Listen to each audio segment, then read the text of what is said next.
sebelum kita masuk dalam kelas kita hari ini, menghadap Tuhan di dalam doa, kita berdoa.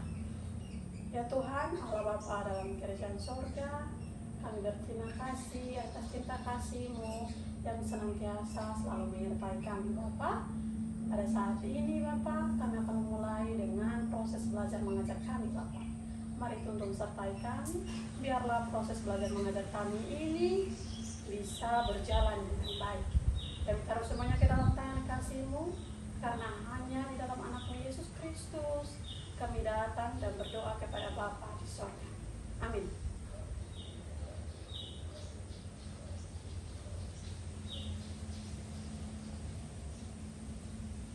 Baik anak-anak, untuk mengawali semester baru ini bisa buka di halaman 120.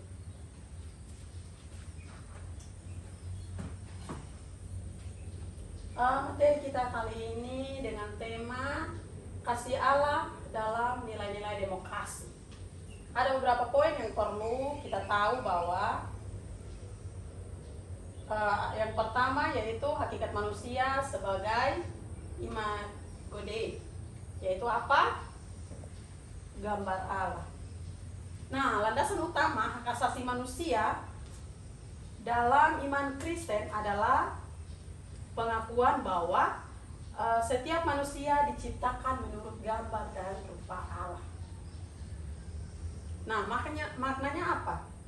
Karena diciptakannya oleh Allah, setiap individu memiliki martabat yang mulia dan serta di hadapannya. Nah, perlu kita implementasikannya dalam kehidupan kita, yaitu di mana kita harus menerima hak asasi manusia, bukan sekedar aturan hukum, melainkan menerima anugerah Allah yang mewajibkan dihormati oleh setiap orang. Baik anak-anak, lalu kita masuk yang poin yang kedua, yaitu pengertian kasih Allah menurut Alkitab. Nah, kasih Allah adalah kasih yang tidak berkesudahan, tidak memandang perbedaan. Nah, di mana anak-anak bahwa di zaman sekarang ini terjadi banyak sekali terjadi sekali banyaknya pembulian terhadap teman-teman kita yang denominasi. Banyak sekali kita menganggap bahwa agama lain tidak memiliki iman ataupun tidak sama seperti kita. Nah, anak-anak, ibu mau tekankan bahwa semua manusia memiliki hak asasinya masing-masing yang disebut dengan imago Dei, yaitu serupa dan segambar dengan Allah. Lalu pengertian kasih Allah menurut Alkitab. Hukum kasih dalam Matius pasal 22 ayat 37 sampai 39, di mana di situ diajarkan untuk mengasihi Tuhan dan mengasihi sesama manusia seperti diri sendiri. Baik anak-anak, kita masuk pada poin yang ketiga, yaitu nilai-nilai demokrasi dalam perspektif iman Kristen. Jadi demokrasi bukan hanya tentang sistem, tetapi juga cara hidup yang menghargai sesama. Nilai-nilai utamanya meliputi ada apa saja, yaitu penghargaan terhadap perbedaan. Seperti yang tadi ibu sudah katakan bahwa sikap toleransi terhadap latar belakang orang lain itu merupakan wujud nyata dari kasih. Lalu kebebasan berpendapat itu membiasakan diri menghadapi pendapat orang lain dalam kehidupan kita. Jadi anak-anak, banyak sekali pendapat-pendapat orang lain terhadap diri kita, terhadap iman percaya kita, karena banyaknya perbedaan latar belakang dalam diri kita.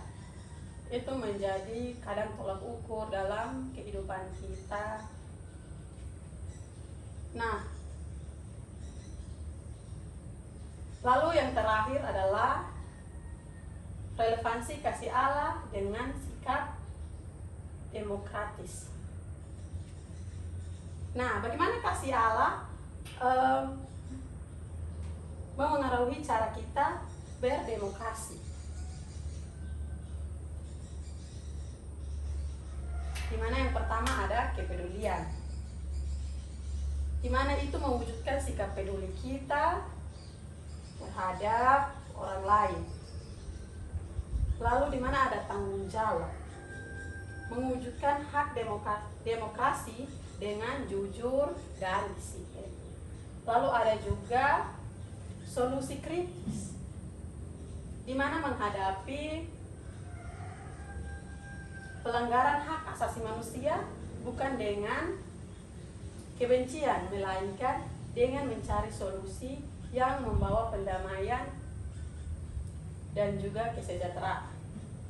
Baik anak-anak, kita akan masuk dalam diskusi.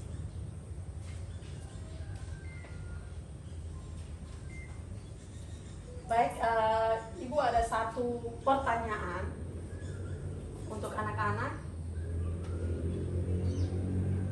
di mana Ibu mau anak-anak cari satu contoh pelanggaran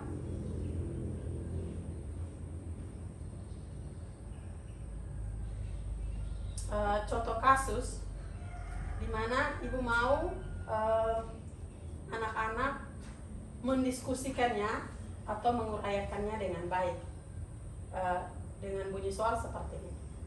Tindakan perundungan atau disebut dengan bullying terhadap siswa yang dianggap berbeda atau kelompok minoritas di lingkungan sekolah atau masyarakat. Bagaimana anak-anak menanggapi itu? Atau kenapa itu tuh bisa terjadi?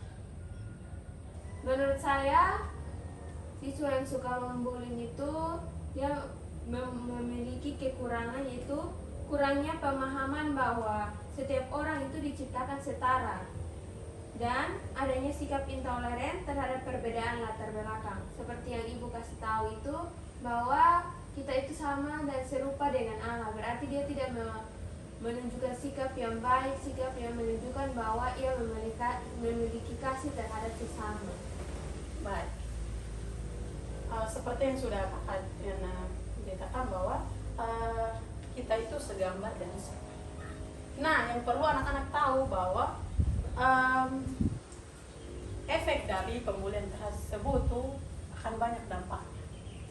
Ada salah satu dampaknya itu merusak mental anak. Jadi ketika adik-adik membuli, itu bisa merusak mentalnya tanpa adik-adik sadari bahwa sikap tersebut itu tidak menunjukkan kasih dalam diri.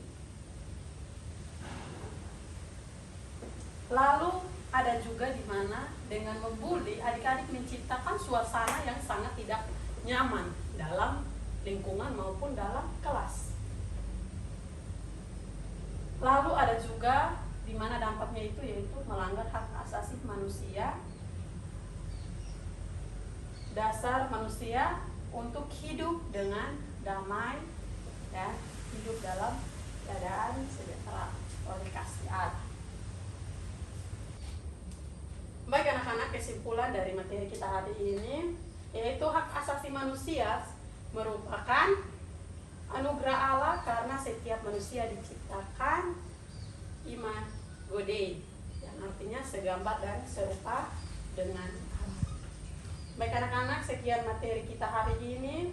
Sampai jumpa di materi berikutnya. Kita akan tutupnya dengan doa yang akan dipimpin oleh Kakak Yati.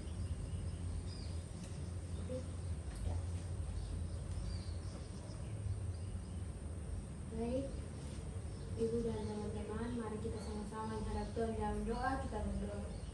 Terima kasih Tuhan, karena Engkau telah menjaga kami dari awal pertemuan kami hingga boleh berakhir dengan baik ya Tuhan.